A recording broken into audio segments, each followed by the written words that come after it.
See if I can pull around just a little bit more. Yeah, we're actually beating him. We're outrating an F4E and a MiG-23. Oh shit, this thing is not as bad as I expected. It's not bad. There. God, I can't lead this gun. There we go. Wow, okay. MiG-23, not terrible in a dogfight against a Phantom. Oh shit. Oh, that rudder. Oh. Okay. Wow, this thing is actually quite nimble. Oh shit, do I actually like the MiG-23? Oh fuck, I actually like the MiG-23. I did not expect that. Right, there you go. So, with a new patch coming up, we are stepping into rank 7 for aviation, and this opens up a huge number of jets to be added in the future. Not just for the US, but Italy, China, Britain, and definitely the Soviet Union have a surprisingly large number of aircraft to choose from. In a previous video, we talked about the potential for 4th generation fighters, mainly for the US and Russia, including the MiG-29 Fulcrum, Su-27 Flanker, the MiG-25 Foxbat, attackers like the Su-25 Frogfoot. There's just one problem. If you take a look at the Soviet jet tree, where are all these things going?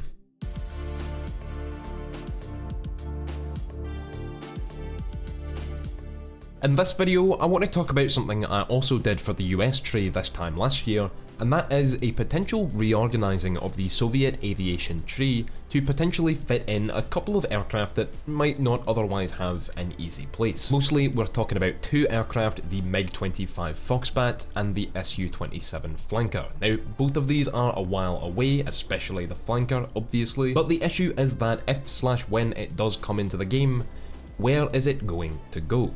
The US, of course, and Britain, Japan, and various other nations have multiple lines of fighters that extend upwards through their tech trees.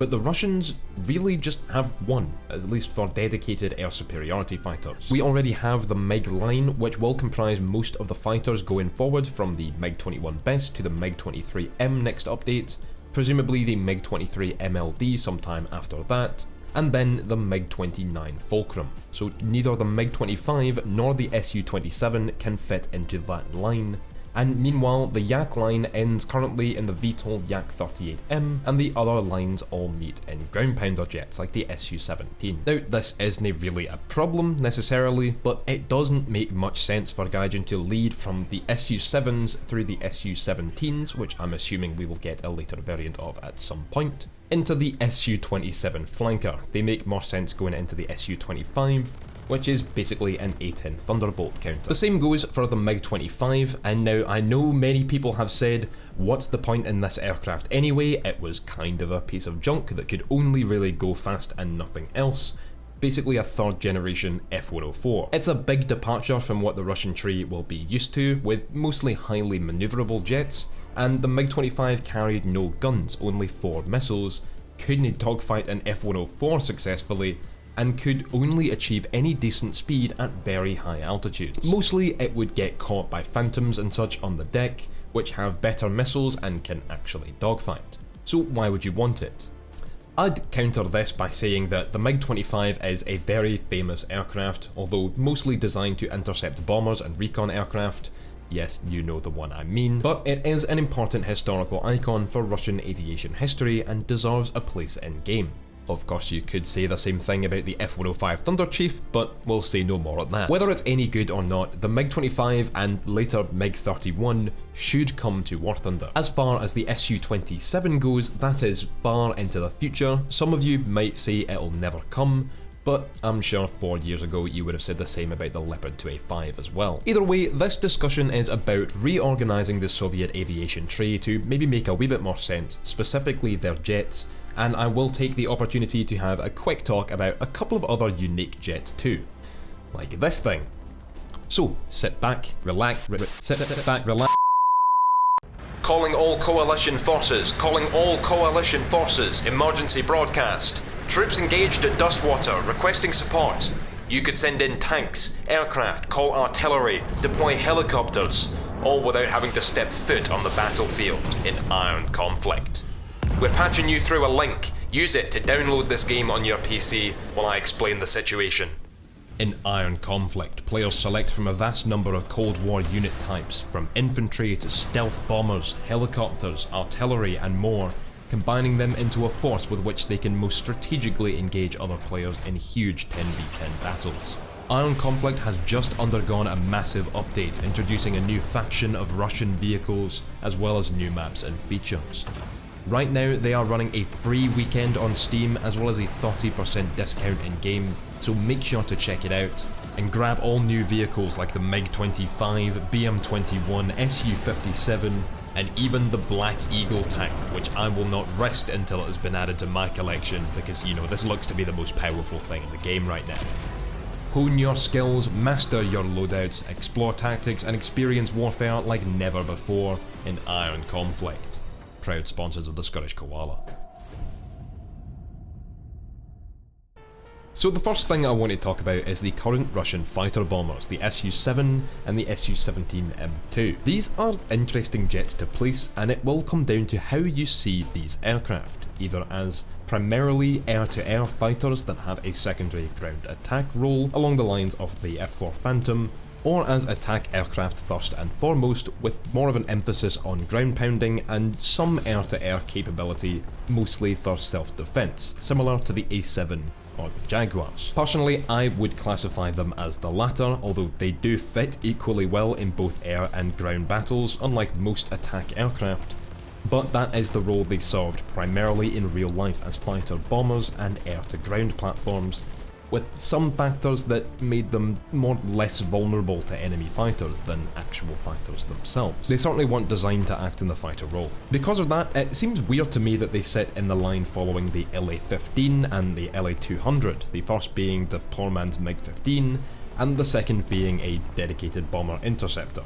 Meanwhile, in the Russian attacker line following the IL-10 and the Su-6, we see the IL-28, which are dedicated bomber aircraft, and as of yet, they have no successor.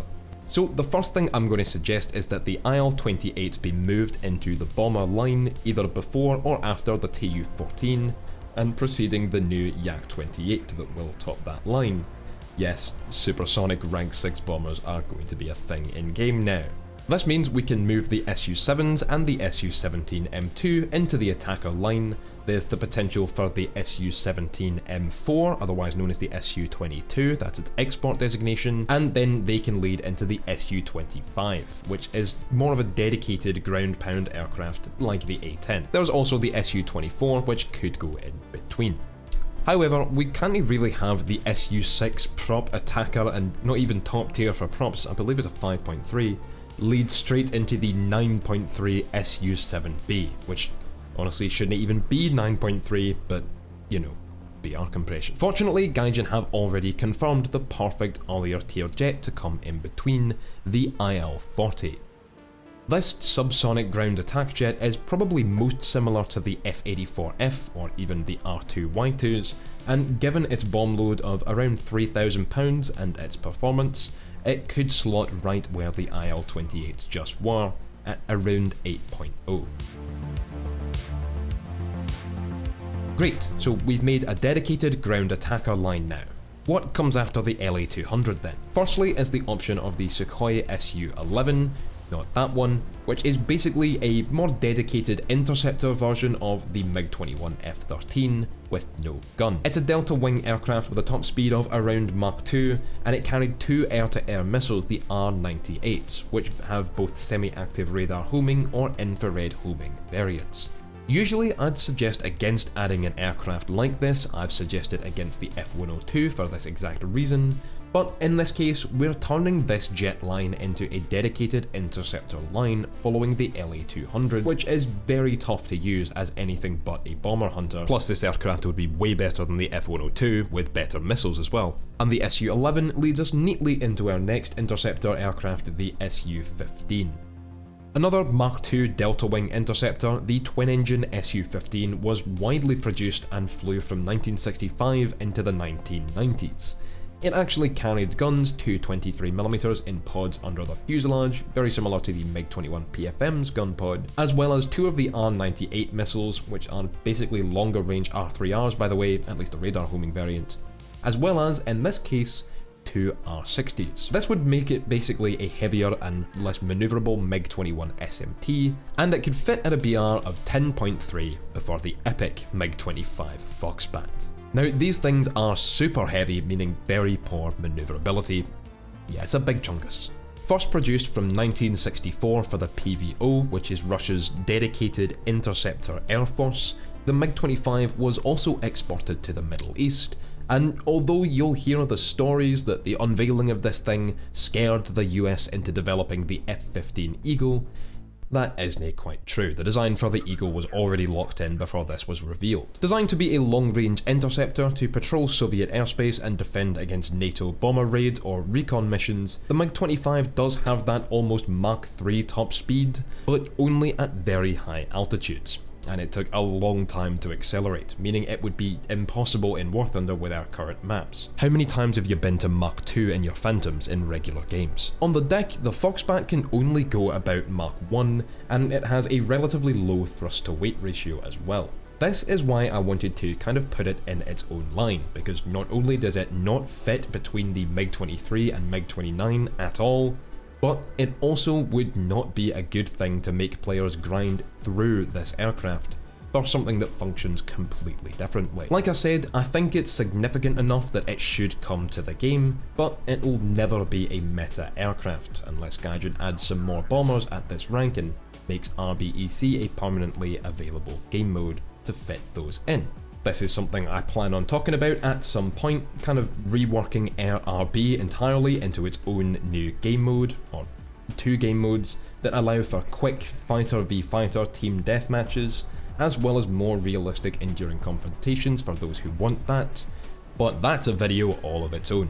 Now the missiles of the MiG-25 are quite good. The R-40, like many Russian missiles including the ones on the new MiG-23, have both an infrared and a semi-active radar homing version, and what I would suggest is that you'd carry 2 of each. You also have the ability to carry R-23s, the MiG-23M's missiles, which could be good stock missiles for the MiG-25, and R-60s, if you did something stupid like wake up happy this morning and want to use the MiG-25 in close quarters to fix that.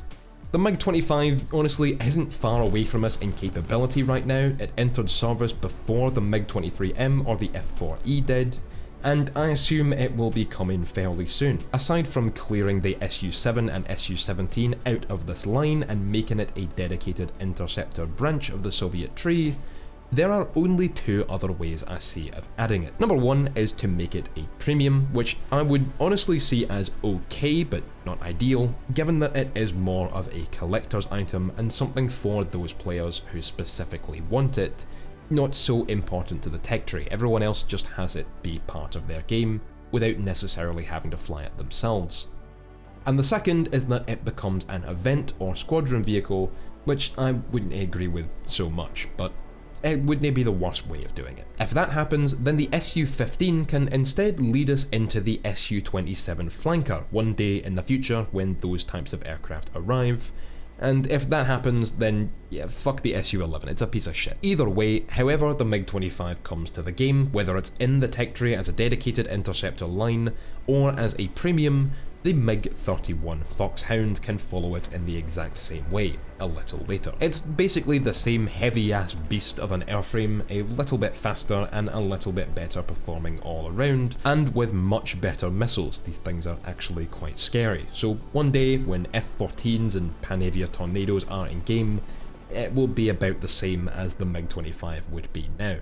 If these 2 aircraft do come to the game and this becomes the interceptor line, finishing up with these, I know it might be a wee bit weird to have MiGs in the otherwise Lavochkin and somewhat Sukhoi line, but that's just how it's going to have to go, then you still have the problem of where to put the Su-27. My only suggestion, and one that I do think is worth considering, would be to have like a Y-shaped split in the MiG line after the MiG-23 MLD, and put the Su-27 alongside the first MiG-29 at a higher BR, as they were designed to complement each other, like the F-15 and F-16. This whole idea of splitting one line into two part way down where it branches out after a particular vehicle, it could work in various other trees too. There are plenty of positions I can think of for it. To finish up this video, I want to talk about what could come next in the Yak line, as there are two very interesting additions that might fit in the future as we delve into more modern jets like F-14s and MiG-29s.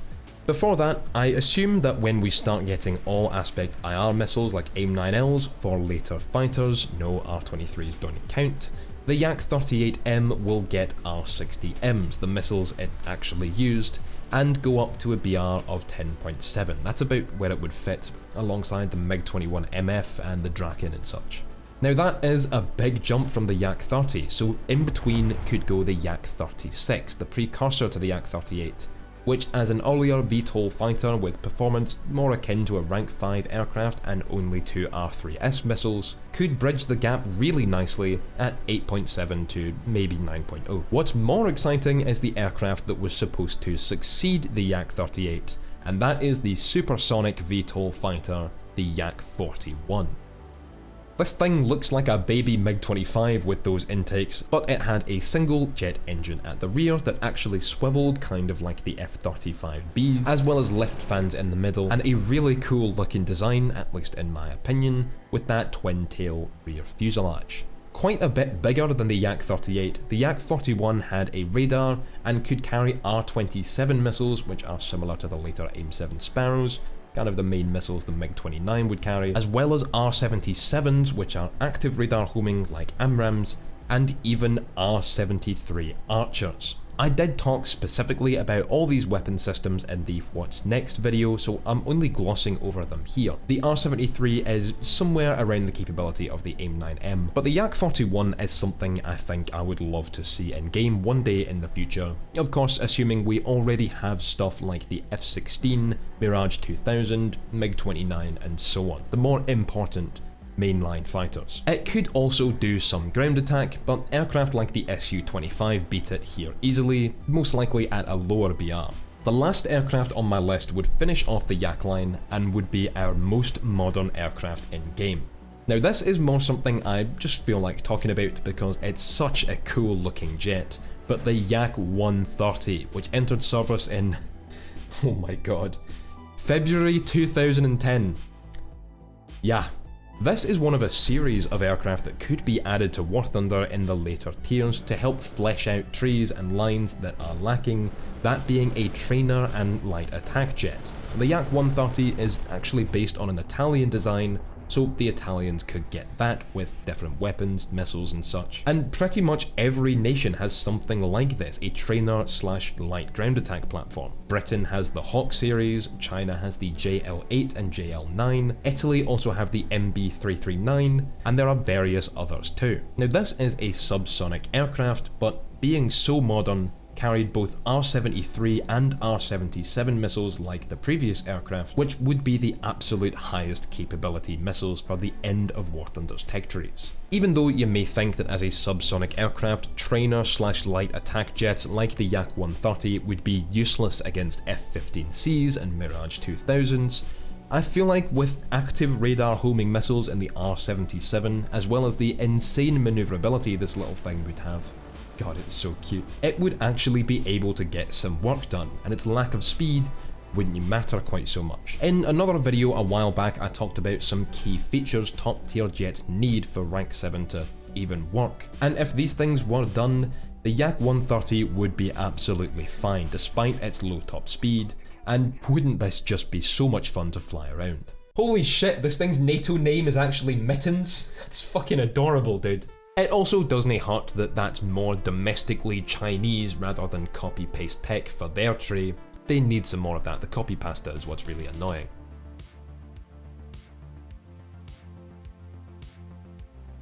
Anyway, that's going to be it for this video. I hope you have enjoyed and that you let me know your opinions on what I've suggested here in the comments below. To recap, move the IL-28s into the bomber line, replace them with the IL-40, Move the Su-7 and Su-17 fighter bombers into that line, make it a ground pounder, tank buster line. That finishes off with stuff like the Su-25 Frogfoot, and then you open up a proper interceptor branch that can fit in the MiG-25 and MiG-31. Either that or make them premiums, given that most players won't want these things anyway, and you can one day put the Su-27 into that line instead. Then you've got a couple of cool additions to finish up the Yak line one day in the future when we're running out of aircraft, and we have a fully rounded out Russian jet tree that doesn't just have one line of fighters while the US will get 3. You've got the F-5E coming that will lead into the F-16, the F-4E that'll lead into the F-15, and the naval F-4s coming after the F-8 Crusader that'll lead into the F-14. I know I glossed over a lot of the specifics in this video. The main purpose was just to talk about the reorganisation of the tree rather than the jets themselves. But if you do want to chat more with me and talk about these things, then come follow us on Twitch. We do stream 3 days a week, Tuesday, Thursday, Saturday. I can't wait to try out the new update. It's gonna be a lot of fun. Until then, thank you lads all for watching. I hope you've enjoyed, and I'll catch you in the skies. It's so fun. It's so much fun.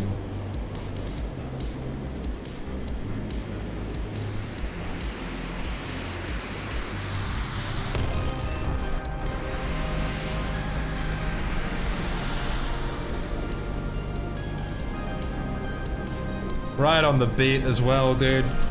Fuck me, this is too much fun.